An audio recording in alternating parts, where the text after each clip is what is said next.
Jeff. Let's talk about what's going on in the presidential race, and I think you have some polling numbers that you can bring up to us as far as what seems to be President Trump continuing to stay ahead in the polls despite the efforts of prosecutors to pull him down, and it looks like Joe Biden, on the other hand, continues to drop in the polls some. So what do you have? Well, of course, we start with Iowa. The caucuses, it's a caucus state, not a primary state. And the date is January 15th, so we're 2 months away from the Iowa caucuses. Trump is at 47%, DeSantis at 17%, Nikki Haley's moving up to 14%. In the last few weeks, Trump has been endorsed by Kim Reynolds, the governor. The question is, will that give him, he's got to have a major push. He's really focusing everything on Iowa, not almost ignoring New Hampshire. DeSantis, to be a player, has to win in Iowa. He's now down 30 points. That's a big push, big lift for the next 2 months. And New Hampshire, which follows 8 days later, and it's violating the Democratic Party rules, so Biden's probably going to ignore New Hampshire for that reason alone. But on the Republican side in New Hampshire, it's Trump with 46%. Nikki Haley's pushed ahead of everybody at 19%. Chris Christie is a player in New Hampshire. He's only really playing in New Hampshire. He's at 11%. DeSantis can't get it going there, 7%. So, and Governor Sununu, the very popular term-limited governor, I believe, in New Hampshire, is endorsing Nikki Haley, or is likely to endorse Nikki Haley. Will that give her enough of a push to come up from her 19% to Trump's 46%? Doubtful, but it could make it closer. So those are the two races that the Republicans are focusing on now. When you look at the bettors, Real Clear Politics talks about bettors, and the presidential side, Trump is far ahead in the general election, 35%. Biden, looking at what the bettors are saying, 29%. Gavin Newsom, 12%. Who knew? Gavin Newsom's running for president? Apparently so, according to the bettors. And Nikki Haley is at 8%. DeSantis is not to be found there. Really, the major disappointment for the Republicans in the last 6 months, 8 months, what the hell happened to Ron DeSantis? He had, if you look at him on paper, great candidate, tremendous success as a governor, both in terms of substance and popularity politically in Florida, congressman in Florida, military background. On paper, he looks like he should be a close number 2. On numbers, he's far, far away from Trump. He couldn't seem to get, whether it's campaign organization, we don't know. Well, I'll tell you what happened. Donald Trump happened, and number one. And number two, you might say, well, okay, Trump is far ahead, and you and I have talked in the past about this, and I said, all of these other candidates are a smokescreen. The nomination, I said, is over. We can act like this is a horse race, but it's not. It's Donald Trump's nomination. And short of him having a stroke or a heart attack, Donald Trump is going to be the Republican nominee. What we can talk about, and relative to Ron DeSantis and Nikki Haley, is Nikki Haley, I think, is playing better for a variety of reasons. She was very articulate and forceful in the debate they've had, and without Trump, people got to hear DeSantis versus Haley. And the other thing, and something we can talk about, is obviously there was the attack on Israel recently, and so where DeSantis was very good on domestic issues, now the attention of the electorate is between Ukraine in the last year, now in the Middle East, now with Iran and worries about China. People are going back to, maybe we need somebody with some foreign policy experience here. And Nikki Haley was our UN ambassador under Donald Trump. So that kind of, I think, helps her somewhat, and she has been forceful on these issues. In closing, I would say, if I were going to pick today, while Trump will be the nominee, I think Nikki Haley has positioned herself very well to be the vice presidential selection. Trump would do well to have a woman. That's where he was hurting in the polls in 2020 with the women vote. So it would be good for him to have a woman, and Nikki Haley is both a former governor and now has some foreign policy experience. She's shown that she campaigns well. So that would be my prognostication at this point, that it would be Trump-Haley, if I had to say right today, on who would be the Republican ticket. Well, two things. As to Haley, Trump views her as disloyal for running against him, and he's been critical of her. She's not been in love with Trump post serving as his ambassador to the UN. So, number one, that's not so clear. Politicians have a way. Yeah, well, you might when they look. remember the politicians vice have a president way- called Biden a racist, right? Before he picked her. So that doesn't matter. I mean, ultimately, Trump's going to pick anyone that he thinks is going to put him back in the White House. It doesn't Well, matter what say- Nikki Haley said. The wild card you haven't addressed at all, I understand why, is the trials coming up for Donald Trump. His existing indictments, federal and state, federal on January 6th, not on inciting a riot, but on manipulating the election improperly, contended illegally, some would say unconstitutionally. On the federal side, classified documents, that's a major problem.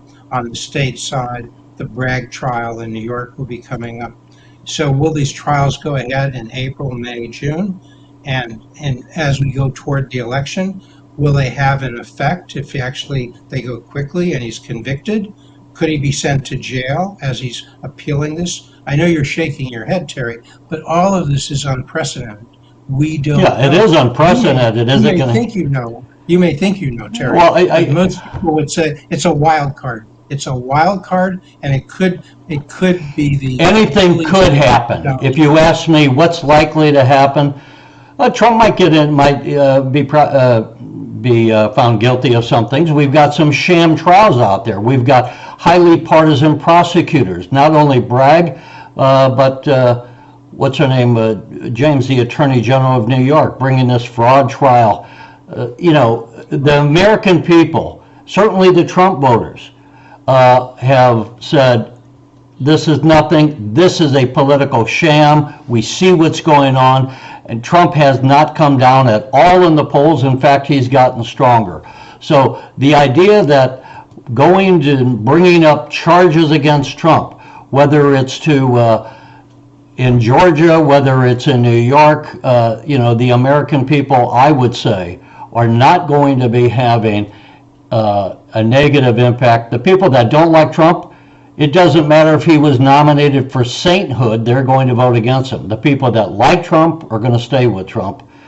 I mean, that's what I think happening. So to that extent, I don't see any of this legal action between now and next November to really do anything more than be political theater and more fodder for people on news networks to chomp on. Let's just turn a little bit. We've kind of ignored the Democratic side, the Joe Biden side.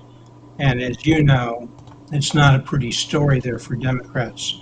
The No. Fox News poll just in November 10 to 13 on Biden job performance, looking at approval and disapproval, national security way underwater for Mr. Biden, President Biden.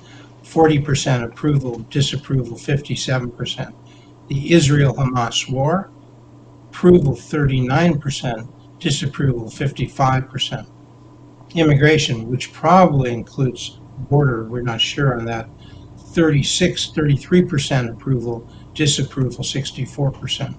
The key issue of the economy, approval, Biden 33%, disapproval 65%. Inflation, 29%. Let's stop there. It's a 33. percent. Hang on. Give me the numbers for the economy again.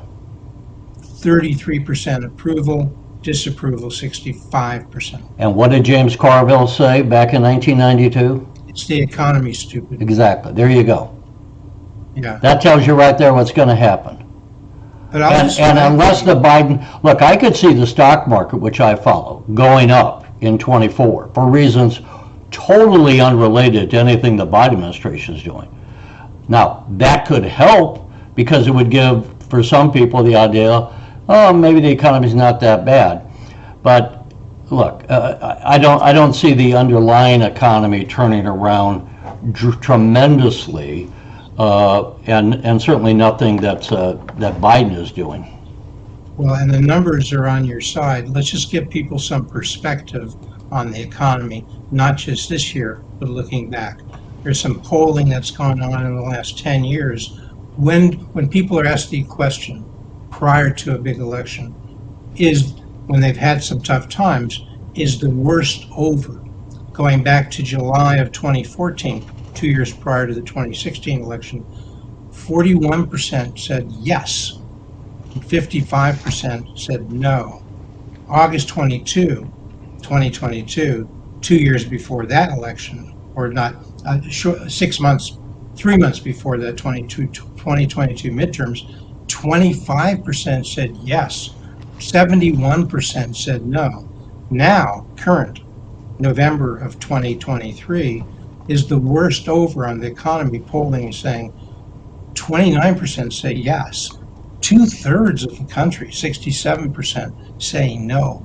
So this is a real No to the economy, right? Yeah, we haven't seen the worst of it. It's coming. This is what people are worried about for 2024. We'll see as 2024 unfolds, but it's another major wild card. Which way is the economy going, and that impact on the election? And I think the last thing we should cover, and then, well, we can go last major item. You've mentioned the Israel war. We'll call it the Israel. The attack by Hamas on Israel.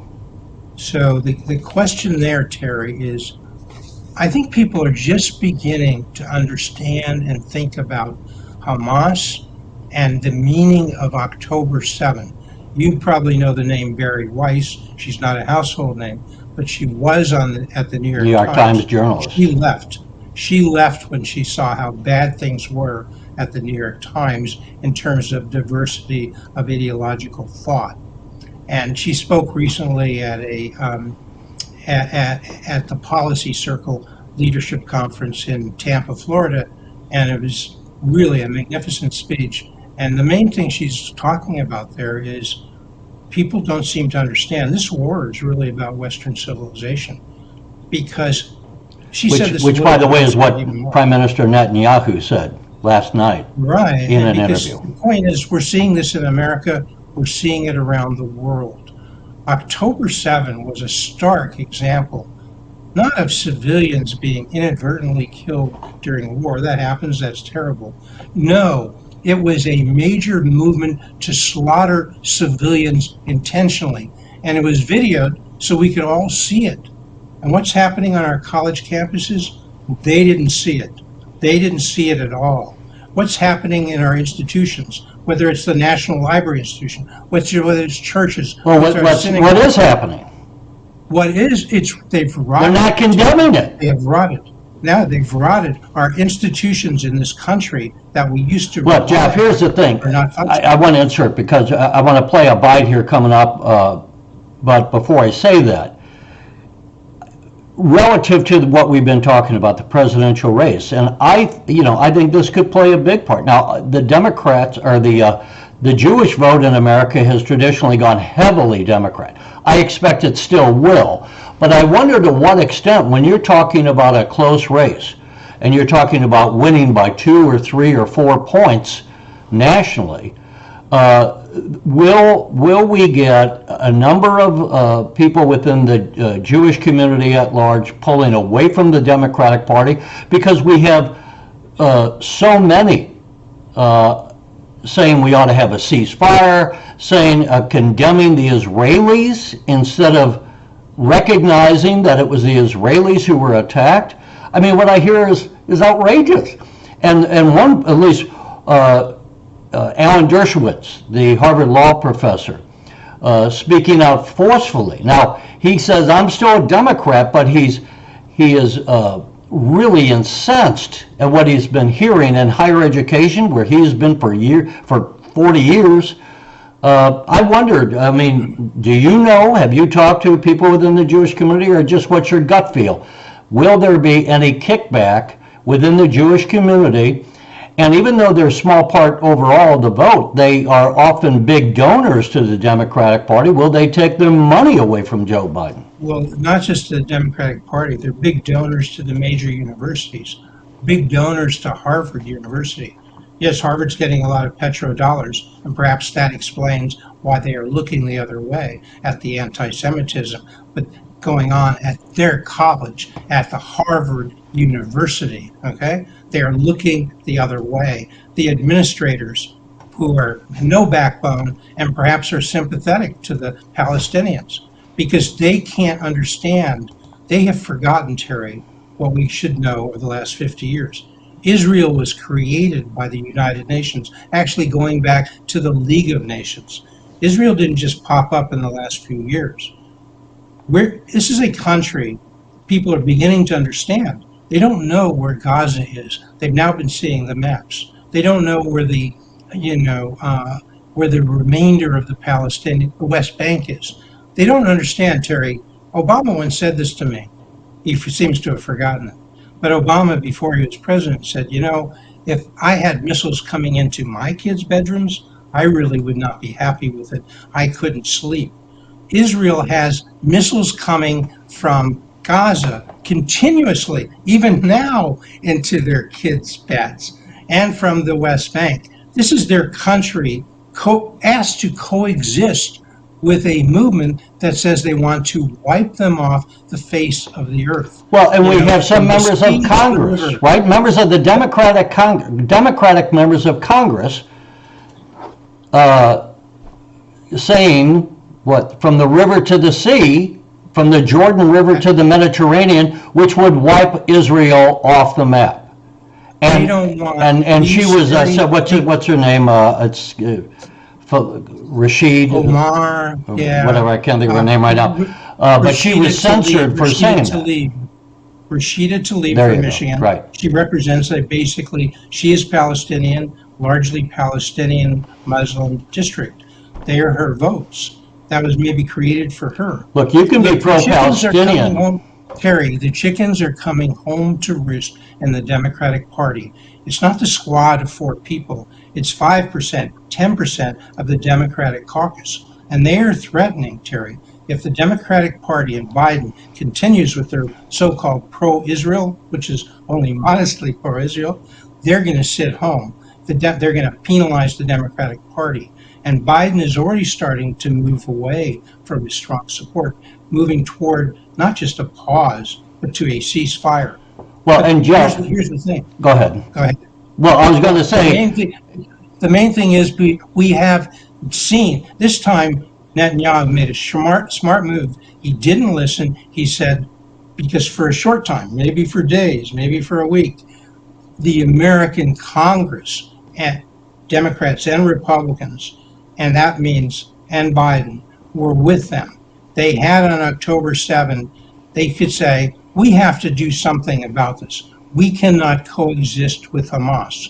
So they went into Gaza to root out Hamas because they were the governing party. They were the people who wanted to exterminate the rest of Israel. And they've made major inroads so far. They've shown the hospitals, the schools, they are being used as human shields. So how is Israel supposed to deal with this existential threat? And so far, the way they're doing it, go in with their armed forces and try to get the innocent civilians out of the way, which they're doing, but go in and wipe out Hamas, which attacked and murdered brutally their people. And by the way, this is also, Hamas is a puppet of Iran, and we must know that. And we're going to have to deal with the Iranian administration. Because these people, and what does Biden do? First of all, Biden came out initially strong in support of Israel, and then, as you say, he's been backing off. I think that shows him for what he is, a weak leader who has no principle, but he's always like a weather vane blown, which whatever way the wind seems to be blowing, he'll jump in that direction. That's not a principled leader.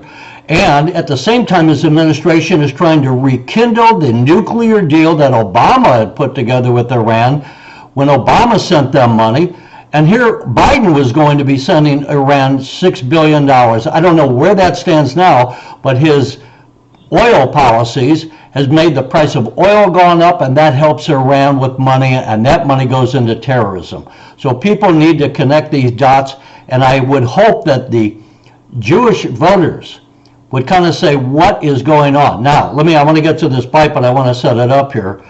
Recently in the U.S. Senate, Biden said he wanted to have support to Israel, but the bill that he had, the overwhelming majority of the economic assets within the bill, the majority of the money was not going to Israel, it was going to Ukraine.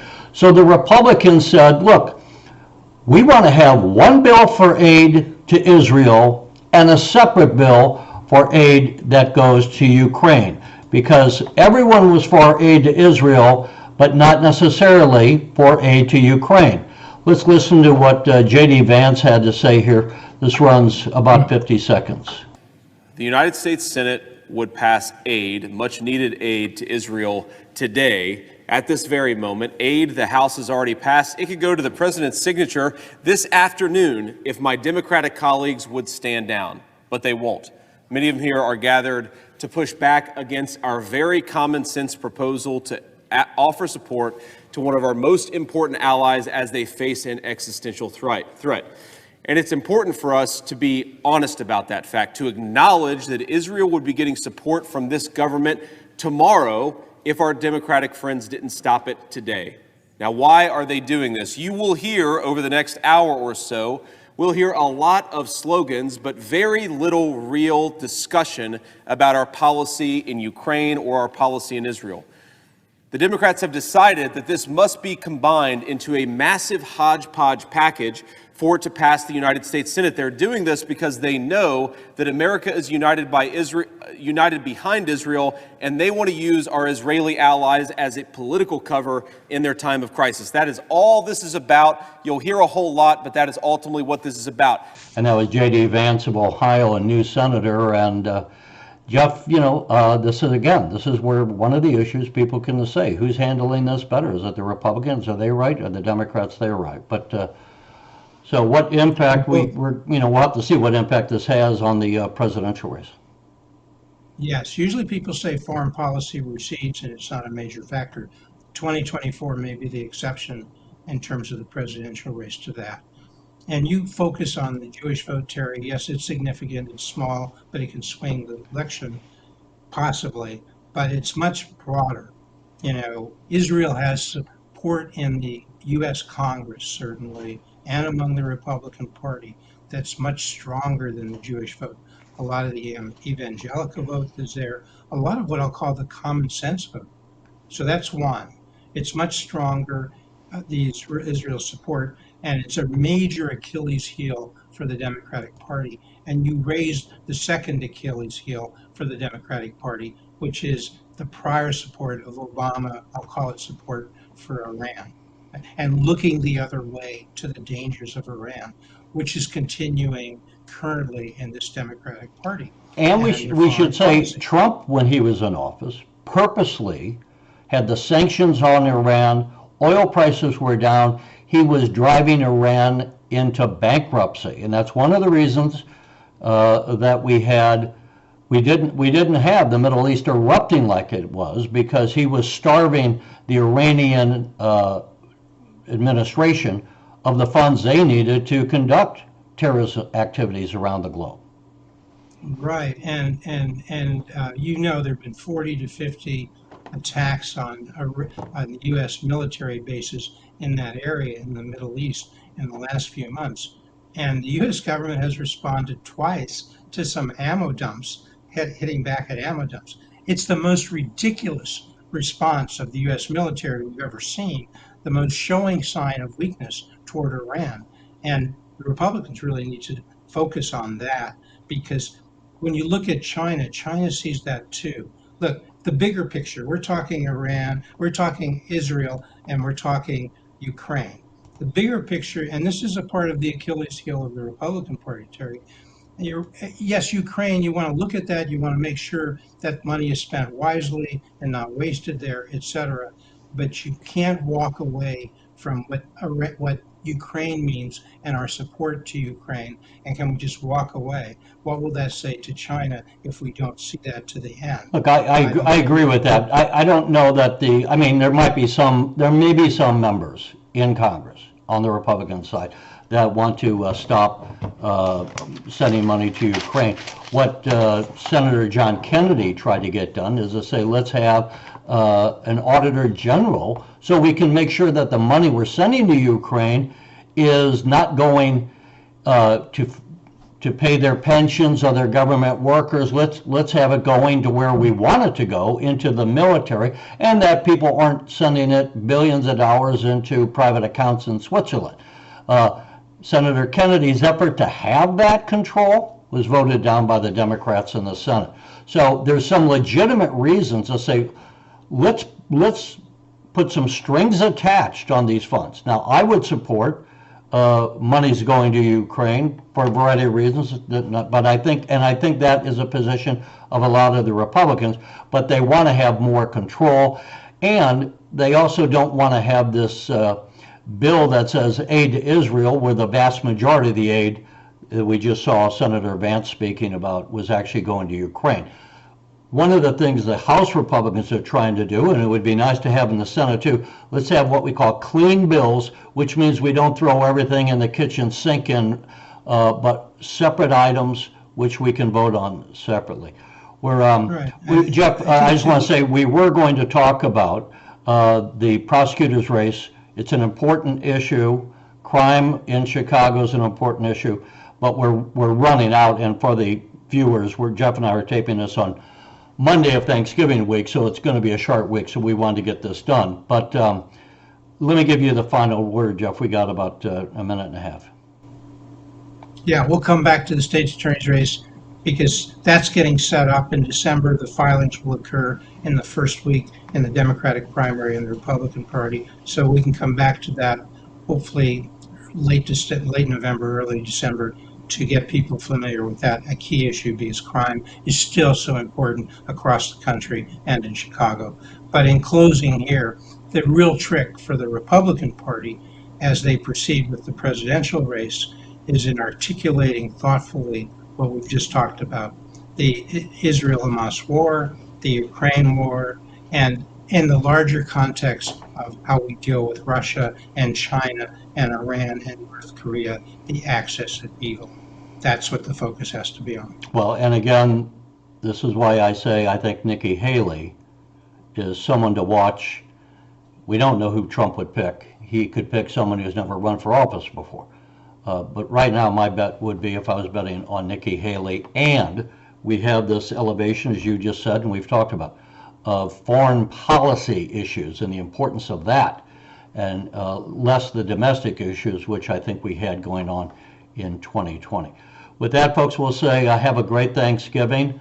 Jeff and I will come back in the future and be with you after the holidays. Jeff, I hope you have a great holiday, and we'll say goodbye. And an early Merry Christmas and Happy Hanukkah. Right.